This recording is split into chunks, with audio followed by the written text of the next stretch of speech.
In this video, we'll be taking a look at the 2024 Senate map based on the latest polls. Donald Trump may be on track to winning the election, but he won't be able to get anything done without control of the U.S. Senate, which Democrats have had over the last 4 years. And 2024 is going to be the best opportunity for Republicans to take the upper chamber of Congress back.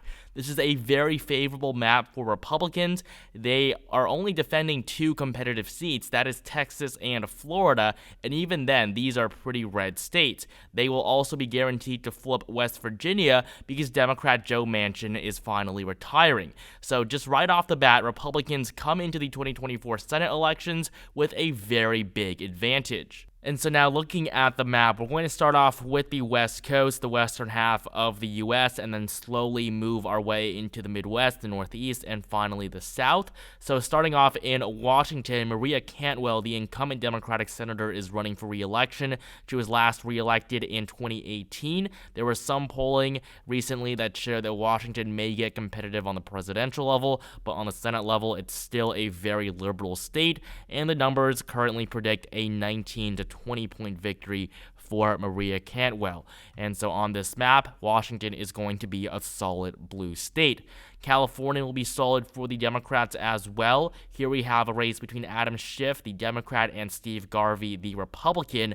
Dianne Feinstein, who was the incumbent and won her re-election in 2018, passed away last year. She's been replaced by LaFonza Butler, who is going to be just a temporary replacement. She's not running for re-election, and so we already have the primary in California. It's going to be Schiff versus Garvey, and according to the latest polling average here, Adam Schiff is expected to win by 19.5 percentage points. Next up, we have the state of Nevada, where Jackie Rosen, the incumbent Democrat, is running for re-election. She was first elected in 2018, so this is her first race as an incumbent, and she'll be running for a second term. She's likely to face Sam Brown, and currently Jackie Rosen leads by 7 points in the polling average. Sam Brown lost the 2022 Republican nomination for the Senate, but this time around he is on track to winning it, and according to the polling, he is going to lose to the incumbent Democratic senator. So Nevada is going to be likely Democratic. The state may be expected to go to Trump on the presidential level, but on the Senate level, it's still relatively blue.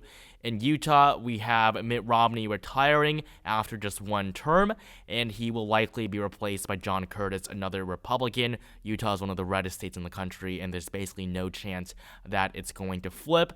In Arizona, however, we have a very interesting election. Kyrsten Sinema, who was the incumbent and currently is still holding on to the seat, she won as a Democrat in 2018, and then she's since switched to becoming an independent. She's very unpopular in the state, so basically every single poll showed that she was going to lose, and so as a result, she's dropped out. And so on the Democratic side, we have Ruben Gallego, while on the Republican side, Carrie Lake, who lost the 2022 gubernatorial election in Arizona to Katie Hobbs, is probably going to be the Republican nominee, although this isn't the best choice for the GOP, as according to the latest polling, she is losing to Gallego. Ruben Gallego leads by 6 percentage points, according to the polling average in Arizona. So Arizona will be likely Democratic as well. Before we continue, only 12% of you guys are subscribed, so take the time to subscribe right now for more content like this leading up to the 2024 election. Up in Montana, we have another very competitive race here. Democrat Jon Tester will be running for re-election. It's going to be a very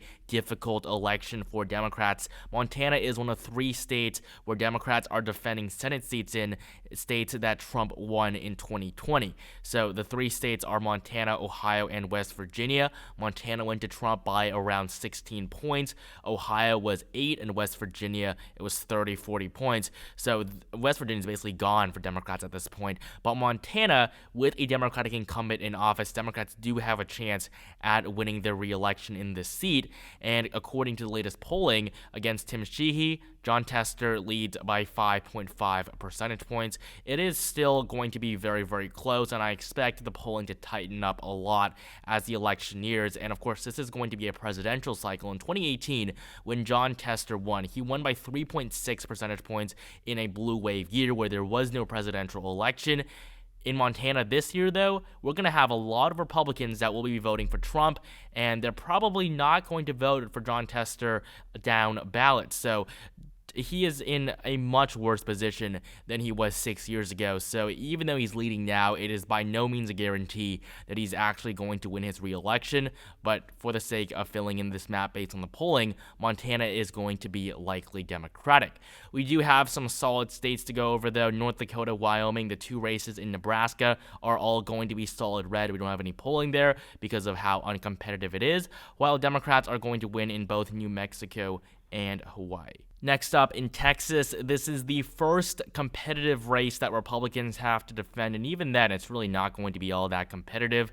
So we have Ted Cruz running for re-election to a 3rd term. He was first elected all the way back in 2012. He came in second in the 2016 Republican primary. However, he is not too popular, which is why this race is one of the more closely watched ones. But even then, he's leading by 8.2% in the polling. The reason why this race is quote-unquote competitive is because in 2018, Beto O'Rourke came within 3 points of defeating the incumbent Republican senator. This year, though, it seems that Colonel Red is not going to get nearly as close. Ted Cruz, 8.2% advantage according to the latest polling, which means that it is going to be our first likely Republican state on this map.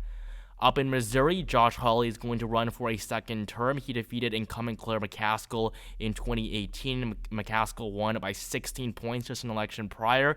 Missouri has really shifted to the right pretty significantly over the last decade. Democrats have virtually no chance there now, and so Josh Hawley is on track to winning his re-election by a solid margin.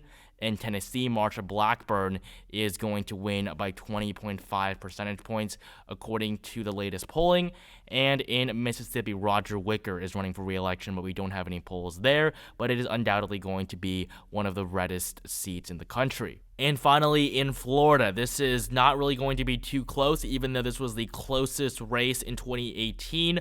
Rick Scott won by 0.12 percentage points against Bill Nelson. Nelson was a 3-time incumbent. He was running for his 4th term. He is now the NASA administrator, but Bill Nelson was a pretty strong candidate, and Rick Scott's victory was certainly a surprise, and honestly, it has paid off very well for Republicans because he was able to expand their majority in 2018, and now in 2024, having him as the incumbent is a pretty major advantage for the GOP. So Rick Scott is a relatively strong incumbent. He is in Republican Senate leadership. He is trying to unseat McConnell, at least he has in the past, and he is definitely one of the top contenders to be the next majority leader. And so according to the latest polling, Rick Scott leads by 12 percentage points on average, which will make this seat solid for the GOP. We had a Senate election in 2022 where Marco Rubio absolutely destroyed Val Demings, and Demings was a pretty high-profile Democrat, and even then she lost by 16 points. So Rick Scott is going to have no trouble winning by a similar margin, even though his race was very, very close last time. So Florida is just barely going to be solid red. Moving up into the Midwest, we have a lot of interesting races here, a lot of Democratic incumbents. Basically, every single seat up here in this region is currently held by a Democrat, with the exception of Indiana. But we're going to start off with Minnesota, where Amy Klobuchar is running for re-election. She ran for president in 2020. She lost in the Democratic primaries, and Democrats really need her in Minnesota because she is one of the most popular politicians there, and really only she can win by a double-digit margin in the state of Minnesota today, just because of how much more competitive it's gotten. The state is no longer a solid blue state, but for Klobuchar, it still is. She won by 34 points in 2012, 24 points in 2018. That margin is definitely going to go down in 2024, just as the country gets more polarized, but she is still on track to winning. She currently leads by 16.5 percentage points according to the polls, so Minnesota will be solid blue. In Wisconsin, Tammy Baldwin will be running for a 3rd term. Wisconsin may be a close state on the presidential level. However, when you do have an incumbent running for a 3rd time, they are very likely to win.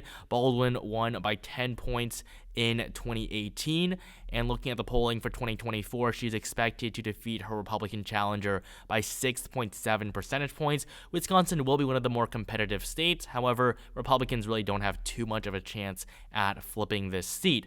They are performing much better in Michigan, though, where no incumbent is running. Debbie Stabenow has chosen not to run for re-election. She's held this seat since 2001, and so for Democrats, we're going to see Alyssa Slotkin nominated as the Democratic nominee, and she'll be running against Mike Rogers. Slotkin is a current House representative, while Rogers served in the House for around 15 years. He retired in 2015, but will be running in this race.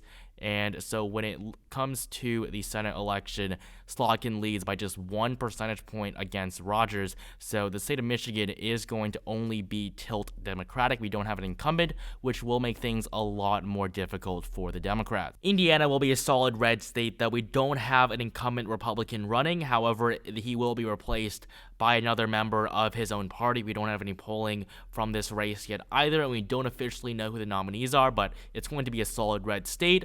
While in Ohio, we have what is probably going to be one of the most competitive elections. Sherrod Brown is the incumbent Democrat. He'll be running for re-election to a 4th term, and he may be a popular senator, but he is still running in Ohio. We saw Tim Ryan lose his Senate race to J.D. Vance in 2022. The margin was 6 points. The election this time will be a lot closer for either party. However, according to the latest polling, Sherrod Brown does lead by 5 points against Bernie Moreno. We already had the primary earlier this year. However, these polls are a bit outdated. I would expect this race to be a lot closer than it was a few months back. And as we inch closer to November, with Trump at the top of the ticket, Moreno is going to get a lot of that support down ballot. So Sherrod Brown is by no means in a safe position. But right now, according to the latest polling, Ohio is going to be a lean Democratic state. And to finish off the blue wall, we have the Keystone state of Pennsylvania, where Bob Casey, who has held this state since 2007, is going to be running for re-election. David McCormick is the Republican nominee. He was a good choice by the GOP. He's a strong candidate that can win. However, according to the polling, Bob Casey still leads by 5.3%, although this is significantly closer than his 13-point margin from 6 years ago. So Pennsylvania is just barely going to be a likely blue state. West Virginia is going to be solid red, though. Joe Manchin is not running for re-election. He barely won in 2018 by 3 points against Patrick Morrisey in a blue wave year. He probably wasn't going to win in 2024, considering Trump won the state by 30 points in the last election, and so he has chosen not to run, and so Jim Justice, the governor, is probably going to replace him. Moving up into the Northeast, we basically have a lot of solid blue seats with the exceptions of New Jersey and Maryland.